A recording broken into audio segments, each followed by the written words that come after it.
this is a showdown of who's boss in the United States. And Donald Trump is saying, look, I'm the one in charge of national security. Don't get in my way. Good evening. We are 3 hours into President Donald Trump's revised travel ban on 6 Muslim majority countries. But the controversial new rules could also impact travelers from our country. Lawyers warn Canadians need to be diligent with which documents they use when crossing the border into the U.S.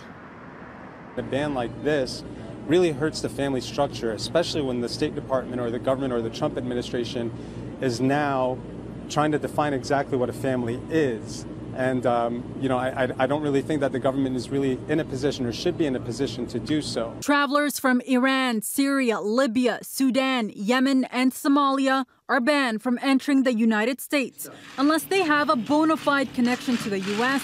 that the Trump administration says includes school, business dealings, or family, but limited to only parents, spouses, young or adult children, son or daughter-in-laws, and siblings.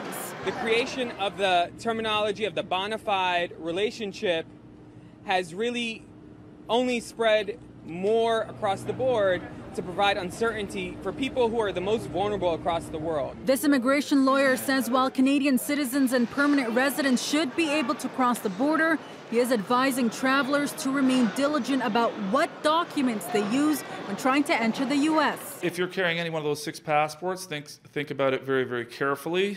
If you have a Canadian citizen and he has a Canadian passport and an Iranian passport, he better not travel on that Iranian passport because they're going to treat him as an Iranian and subject to the ban. Now, this revised ban has triggered widespread criticism of the Trump administration, many claiming it's discriminatory. Immigrant rights groups are warning all eyes are on how the U.S. handles the new rules. This is what democracy looks like. Right now, the world is watching us. The world is watching the United States of America. And what they are saying is we thought that that was the country for opportunity and justice for all.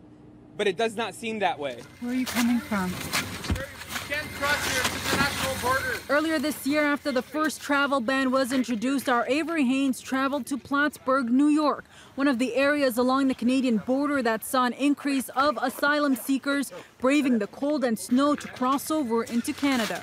With the new travel restrictions coming into effect, Mammon expects a number of refugees who are trying to cross from the U.S. will climb. As the summer unfolds, we're already seeing many people who have been living in the United States illegally for many years, letting the kids finish the school year, packing them up, and heading for the Canadian borders.